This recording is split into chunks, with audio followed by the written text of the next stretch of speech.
Assalamualaikum warahmatullahi wabarakatuh. OSM News kembali hadir menjumpai Anda. Beragam informasi menarik akan kami sajikan selama 30 menit ke depan. Bersama saya Nawa Muti, berikut OSM News selengkapnya.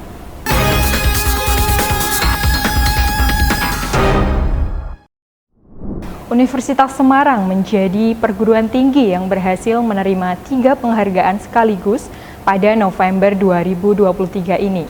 Penyerahan penghargaan tersebut datang dari BNPT, Densus 88, dan Museum Rekor Dunia Indonesia atau MURI sebagai kampus anti-radikalisme, terorisme, dan anti-intoleran. Pencapaian ini menjadi komitmen Universitas Semarang dalam mendukung kebijakan serta mengimplementasikan nilai-nilai yang berlaku di Indonesia sendiri. Universitas Semarang berhasil memborong 3 penghargaan sekaligus dari BNPT, Densus 88, dan MURI sebagai kampus anti-radikal terorisme dan anti-intoleran. Apresiasi diberikan oleh BNPT dan Densus 88 kepada USM beberapa waktu lalu dalam gelaran Seminar Nasional Pencegahan Paham Radikalisme bagi Mahasiswa Indonesia menuju Generasi Emas 2045. Kepala BNPT RI Komjen Pol Profesor Dr. Haji Riko Amelza Dahnil MSI turut mengapresiasi USM karena telah menjadi pelopor kampus radikal terorisme dan anti-intoleran. Sosialisasi yang kami lakukan ini semakin kami tingkatkan intensitasnya. Yang pertama menjelang pemilu ini, ya. Kemudian yang kedua adalah untuk mengantisipasi dampak daripada apa yang terjadi di tingkat global, terutama apa yang terjadi di Gaza pada saat ini. Jadi kami ingin meningkatkan public awareness, kesadaran publik tentang bahaya paham radikal ini, paham kekerasan, paham terorisme, yang menggunakan berbagai situasi dan media untuk melakukan melakukan proses radikalisasi, memberangkatkan orang menuju wilayah konflik, menggalang dana untuk kepentingan daripada sel-sel terorisme seperti itu. Oleh karena itu, kami perlu mendatangi kampus-kampus, terutama para generasi muda, ya, yang menjadi target daripada sasaran proses radikalisasi baik secara offline maupun online, yaitu para perempuan, anak-anak, dan para remaja seperti itu. Di samping itu juga untuk membangun kesadaran daripada publik, ya, public awareness, kemudian meningkatkan pemahaman daripada publik daripada komunitas sehingga terbentuk community engagement yang paham akan bahaya daripada ideologi ini, bukan hanya merusak daripada peradaban, merusak rasa kemanusiaan, tapi bagi bangsa Indonesia ini bisa memecah belah daripada rasa persatuan dan kesatuan kebangsaan kita. Ingat bahwa bangsa Indonesia dibangun adalah dari berbagai perbedaan, ya, untuk menjadi suatu negeri, sehingga ideologi radikalisme, terorisme ini yang tumbuh subur dari bibit-bibit intoleransi itu tidak kompatibel dengan negara kebangsaan kita seperti itu. Menjadi perguruan tinggi pertama yang mendapat apresiasi atas kemampuan dalam membangun infrastruktur, seperti membentuk UPMS pencegahan dan penanganan anti-intoleransi, anti-perundungan, dan anti-korupsi, serta mendeklarasikan sebagai kampus berkebangsaan dan berkeindonesiaan, menjadi modal USM untuk terus merawat wawasan kebangsaan di lingkungan mahasiswanya. Selamat sore, jadi kami apresiasi sekali kepada USM yang memiliki inisiasi inovasi terkait dengan seminar nasional dengan menghadirkan kepala BNPT. Kemudian yang paling menarik lagi adalah yang luar biasa apresiasi tentang adanya menghadirkan mantan narapidana terorisme sejumlah 20 mantan napiter gitu kan, untuk menjadi narasumber. Dan ini menjadi kali pertama di Indonesia sampai dengan Universitas Semarang mendapatkan rekor MURI. Dan kami sebagai pendamping mantan narapidana terorisme merasa bangga karena dengan adanya kegiatan ini, maka mantan narapidana terorisme yang kami bina ini bisa memberikan suatu nilai-nilai edukasi kepada mahasiswa, sehingga harapan kami nilai edukasi ini yang menjadi cikal bakal untuk merespon terjadinya paham radikalisme maupun terorisme. Mahasiswa bisa memiliki edukasi, cegah dini, deteksi dini, sehingga riak-riak paham radikalisme maupun terorisme bisa dicegah sedini mungkin. Kerjasama yang telah terjalin antara Universitas Semarang dengan Al-Hidayah Wakaf Foundation for Education and Social Development Thailand menjadikan USM dapat mengirimkan mahasiswanya untuk mengikuti program pengabdian masyarakat serta kuliah kerja nyata atau KKN internasional. Universitas Semarang kirimkan 11 mahasiswanya untuk melaksanakan program pengabdian kepada masyarakat atau PKM dan kuliah kerja nyata internasional tahun 2023. KKN ini menjadi turunan dari MOU USM dengan Al-Hidayah Wakaf Foundation for Education and Social Development Thailand. Rektor USM Dr. Supari STMT juga berharap agar kegiatan ini dapat menjadi kompetensi tambahan bagi mahasiswanya. Kegiatan pengabdian kepada masyarakat dan KKN internasional oleh USM tahun 2023 ini adalah kegiatan batch pertama. Ini kita USM mengirimkan mahasiswa dan dosen ke Thailand, ke luar negeri untuk melakukan pengabdian di sana dan untuk hadir langsung ke masyarakat, menyumbangkan pikiran, tenaga untuk masyarakat yang ada di sana. Harapannya agar tentu saja adik-adik mahasiswa ini mempunyai manfaat bagi masyarakat di sana, memberikan pemikiran, memberikan tenaganya sesuai dengan budaya-budaya yang ada di Indonesia, dan tentu di balik itu juga kami akan belajar budaya-budaya yang ada di Thailand, sehingga harapannya dari kegiatan ini akan terjadi pertukaran kebudayaan, ada pertukaran ilmu, ada pertukaran seni, pertukaran pemikiran, nanti ada diakui kegiatannya itu, ada kreditnya, akan dinilai sehingga menjadi kompetensi tambahan di adik-adik mahasiswa. Kerjasama itu telah ditandatangani pada tanggal 25 Mei 2023 lalu dan dilaksanakan pada 7 November hingga 4 Desember 2023 di Patnawijaya Yala School Satengerut Muang, Thailand. Kuliah kerja nyata batch pertama yang bertempat di Thailand tersebut mengambil tema Education and Practice of Flood Preventing and Underground Water Sustainability. Untuk bahasa itu tidak akan menjadi masalah di sana, karena pertama untuk mahasiswa yang sudah terpilih ini mereka menguasai bahasa Inggris pertama. Yang kedua, di Thailand sendiri ada penggunaan dua bahasa sebenarnya ya, selain bahasa Thailand sebagai bahasa nasional, mereka juga menggunakan bahasa Melayu, karena tujuan KKN kita di Thailand Selatan yang mayoritas masyarakat Melayu Muslim. Jadi untuk dalam bahasa mungkin selain bahasa Inggris bisa digunakan juga bahasa Melayu, karena bahasa Melayu dan bahasa Indonesia juga tidak ada banyak perbedaan ya, jadi bisa saling memahami itu.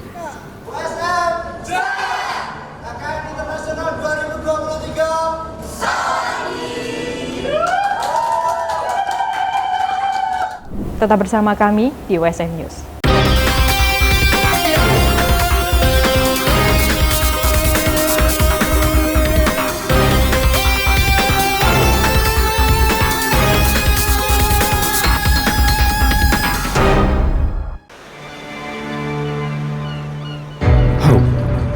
Hope for an opportunity.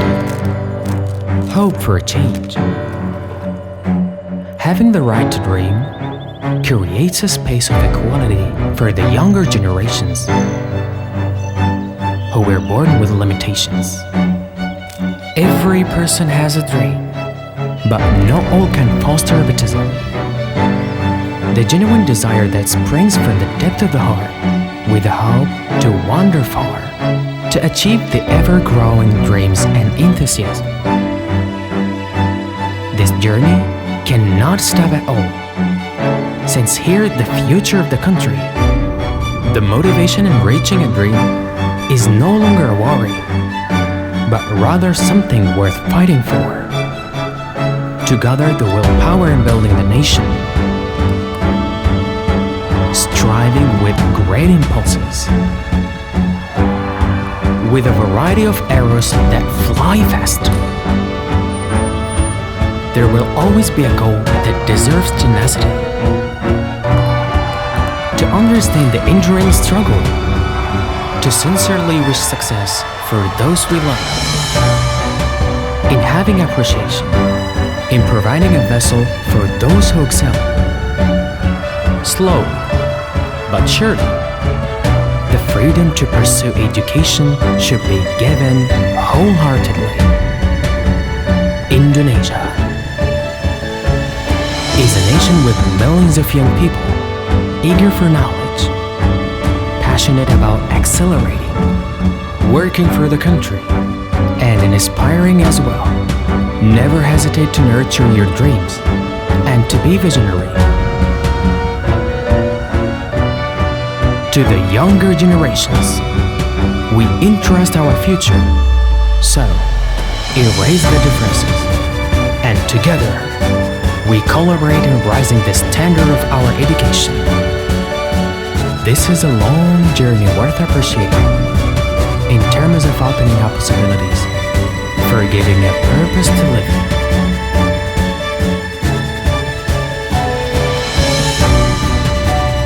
Dengan hati berinovasi membangun negeri.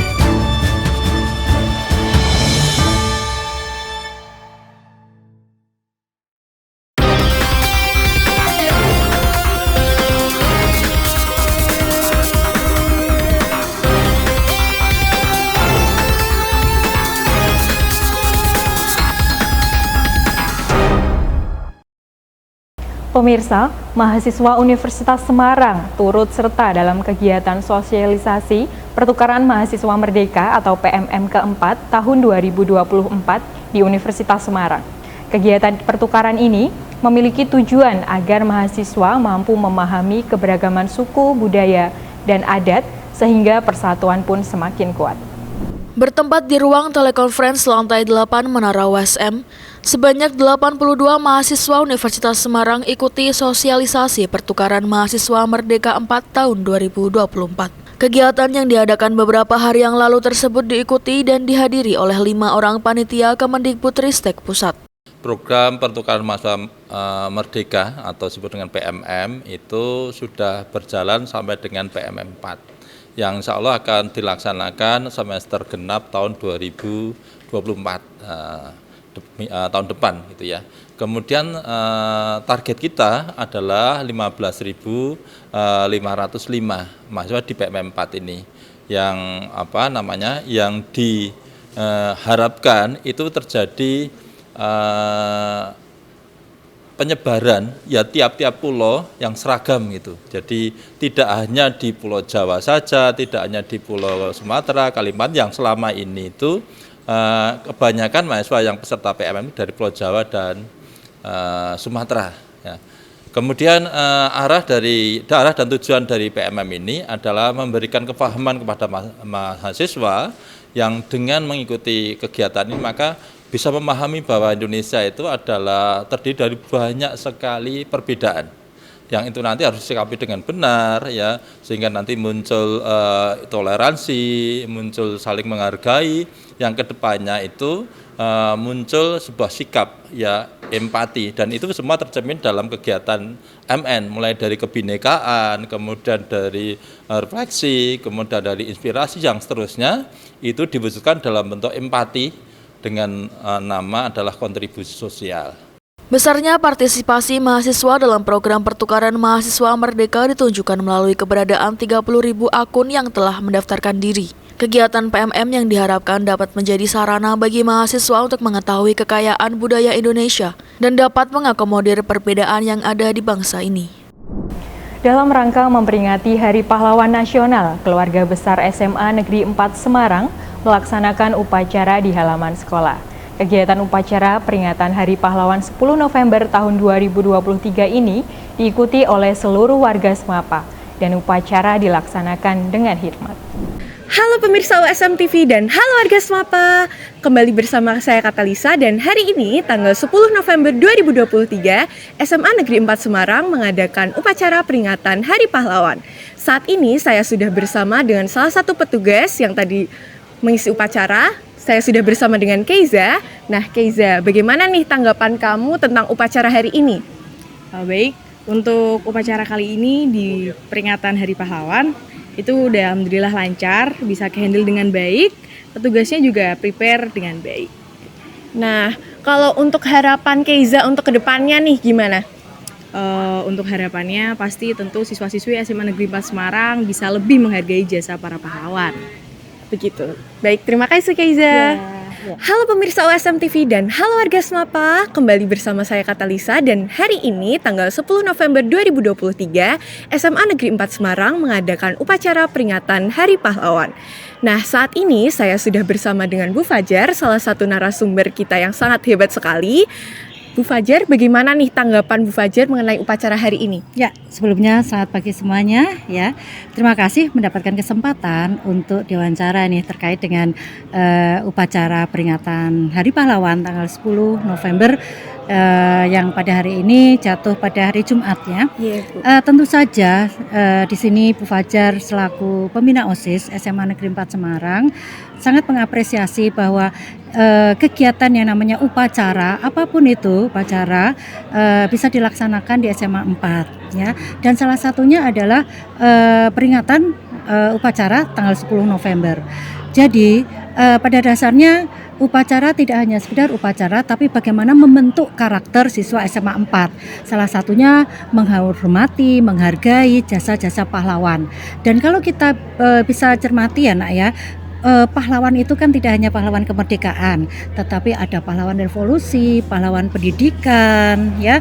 Dan semoga nilai-nilai tadi pada saat upacara ada semacam ucapan ya dari para pahlawan ya. Nah, anak-anak SMA 4 bisa bukan hanya mendengarkan saja, tapi mengambil hikmah dari kata-kata mutiara dari yang diambil dari pahlawan-pahlawan tersebut, dan pada akhirnya membentuk karakter siswa SMA Negeri 4 Semarang yang menghargai jasa pahlawannya, kemudian membentuk karakter disiplin dalam kehidupan bukan hanya di lingkungan sekolah tetapi juga di kehidupan yang selanjutnya, terutama di masyarakat gitu nak. Oke, jadi begitu tanggapan dan harapan dari Bu Fajar. Demikian yang dapat saya sampaikan. Saya Katalisa dan Farhan kembali ke studio. Terima kasih. Assalamualaikum. 3 ruangan di gedung SD Negeri Melilir 2, Grobogan, Jawa Tengah rusak berat. Kerusakan terparah terdapat di ruang kepala sekolah. Kerusakan parah disebabkan karena kuda-kuda yang terbuat dari kayu tersebut sudah lapuk termakan usia. Karena keterbatasan ruangan, terpaksa ditopang dengan bambu agar bisa ditempati. Beginilah kondisi 3 ruang bangunan SD Negeri 2 Melilir Grobogan Senin pagi. Kondisi ruang kepala sekolah dan 2 ruang untuk kelas 2 dan ruang guru, kondisi bangunan sudah lapuk termakan usia. Kondisi terparah ruang kepala sekolah, hampir sebagian besar material sudah lapuk termakan usia, terutama bahan kayu yang menjadi kuda-kuda penyangga bangunan sudah lapuk dan nyaris roboh. Karena keterbatasan ruangan, pihak sekolah terpaksa masih memanfaatkan ruangan tersebut untuk ruang kepala sekolah dengan memberikan tiang penyangga atau tiang penopang dari bambu yang dipasang di sepanjang ruangan. Kerusakan ruang hampir 95% dan sangat tidak layak untuk ditempati. Pihak sekolah pun merasa khawatir dan was-was dengan kondisi ruangan tersebut. Namun karena keterbatasan ruangan, pihak sekolah tetap menggunakan ruangan tersebut untuk beraktivitas. Menurut Sulaiman, Kepala SD Negeri 2 Melilir, ada 3 ruang yang kondisinya rusak. Kerusakan parah hampir 95% di ruang kepala sekolah. Kerusakan terutama pada kayu bangunan yang sudah lapuk dimakan usia. Pak Leman, ada berapa ruang Pak di SD Negeri Melilir 2 ini yang rusak Pak? Sementara ada 3 ruang ditambah ruang kantor kepala sekolah. Kalau kondisinya itu rusak ringan apa berat Pak? Ya lebih dari 90%. Tapi kerusakan terberat di ruang mana? Di ruang kepala sekolah. Itu kondisinya gimana Pak? Kondisinya untuk kuda-kuda sudah tidak berfungsi lagi. Ini saya ganti dengan bambu untuk mencegah terjadi hal yang tidak kita inginkan. Kalau menempati ini khawatir nggak Pak kalau roboh? Ya sangat khawatir. Kalau sampai terjadi suatu, ya tapi karena tempatnya ya seperti ini, ya tetap kita pakai saja. Nggak ada ruang lain itu Pak? Sementara belum ada, karena ya yang kantor juga untuk ruang-ruang guru juga sudah ada, tapi ya ada sedikit, tapi untuk saya lebih baik di ruang kepala sekolah. Selain ruang kepala sekolah, ruang guru dan ruang kelas 3 juga mengalami rusak parah, terutama pada bagian bangunan yang terbuat dari kayu, baik jendela, pintu, maupun kuda-kuda bangunan. Keterbatasan ruangan menjadi faktor ruangan yang nyaris roboh tersebut terpaksa masih digunakan. Pihak sekolah telah melaporkan kondisi bangunan tersebut pada awal tahun 2023 lalu kepada Dinas Pendidikan Kabupaten Grobogan, namun hingga saat ini belum ada realisasi.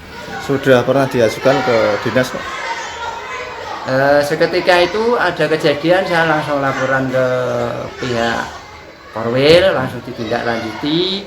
Dari Korwil langsung ke dinas, sudah langsung juga ditindaklanjuti. Tapi untuk selanjutnya nanti info selanjutnya kita menunggu. Dilaporkan kapan itu, Pak? Kalau kapannya bulan awal tahun ajaran. Awal tahun 2023 ini ya? Iya, awal tahun ajaran. Tapi sampai saat ini belum ada tindak lanjut, Pak? Ya belum, karena anggarannya kan untuk ini anggaran nanti tahun 2024.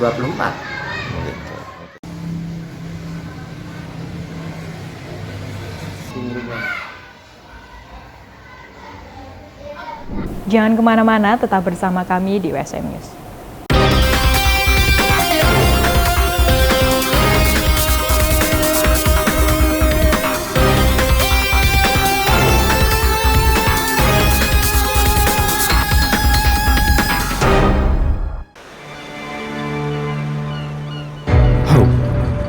Hope for an opportunity. Hope for a change.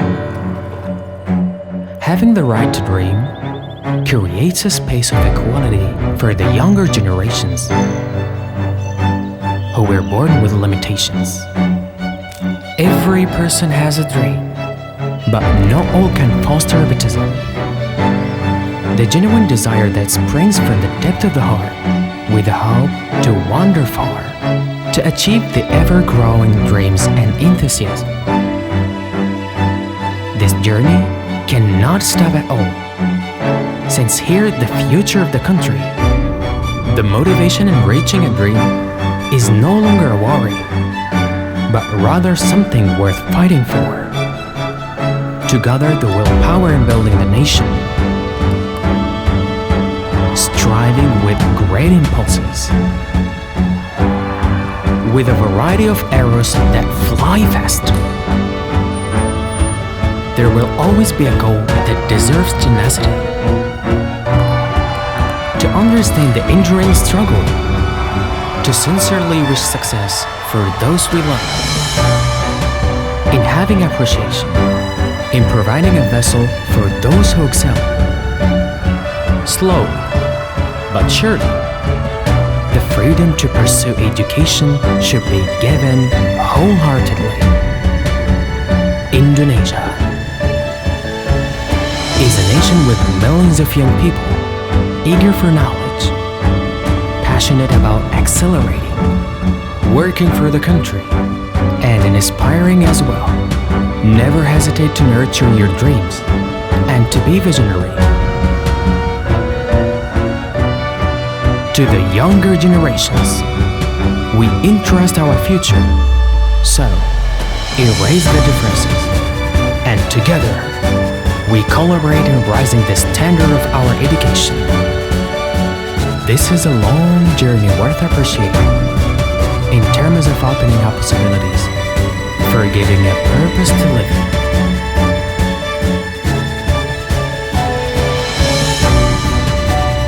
Dengan hati berinovasi membangun negeri.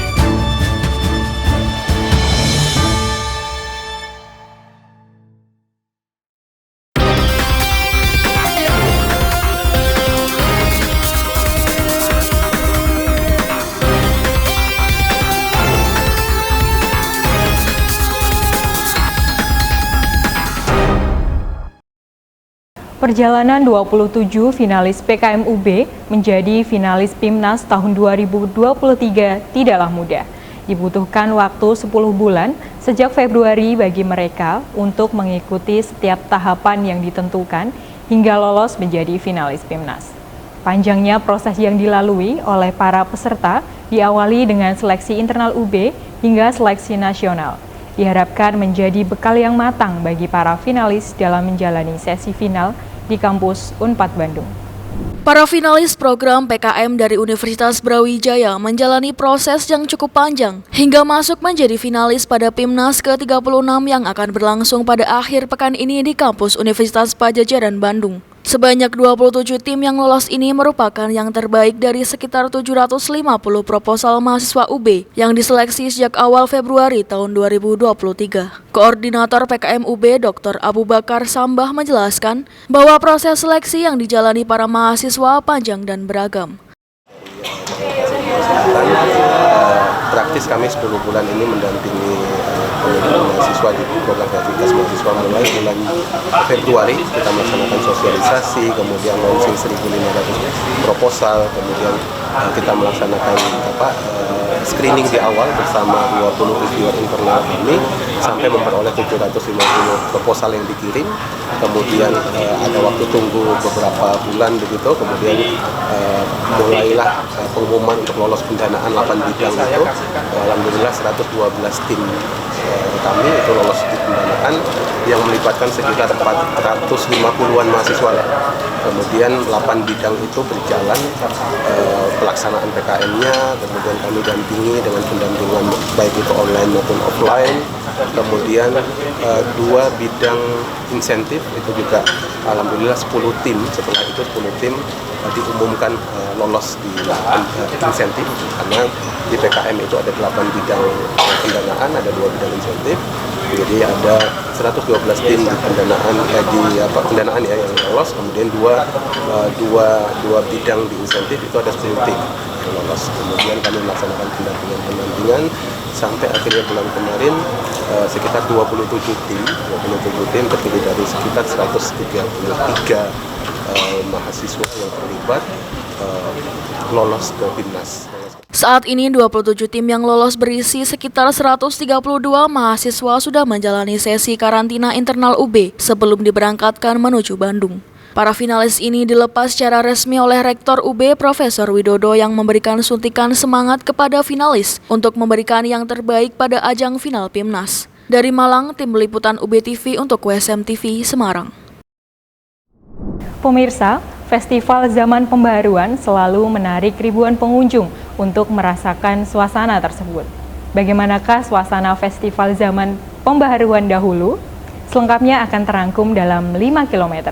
Sekaligus mengakhiri perjumpaan kita di WSM News hari ini. Saya Nawam Muti dan segenap kru yang bertugas pamit undur diri. Wassalamualaikum warahmatullahi wabarakatuh. Pada kesempatan kali ini, kami ajak Anda untuk mengunjungi sebuah lokasi menarik di Annapolis, Maryland. Ini adalah Maryland Renaissance Festival, sebuah festival tahunan yang mengadaptasi suasana dari sebuah desa di Oxfordshire, Inggris bernama Village of Revel Grove.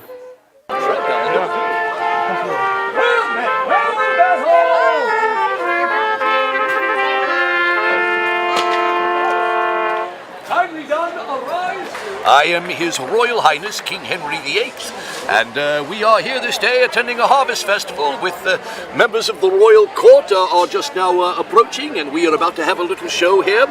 And we do this all day, every day, late August through late October on the weekends. Agar sesuai dengan suasana dan situasi Village of Revel Grove di tahun 1534, mayoritas pengunjung yang datang menggunakan kostum lengkap dan menarik. Been coming here for 30 years, so they just sort of accumulate over time.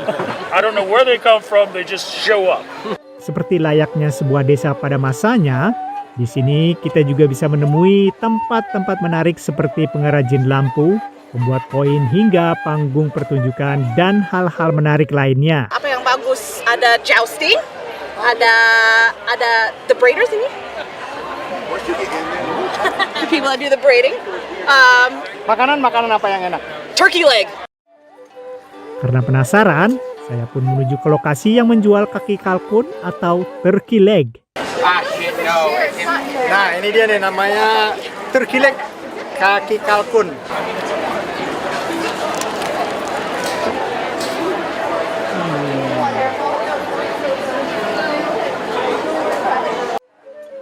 Maryland Renaissance Festival merupakan salah satu Renaissance Festival terbesar di Amerika. I've gone every year to the Michigan Renaissance Festival since I was a young child. This place is a lot bigger. There's a lot more to do. There's a lot more stages for shows.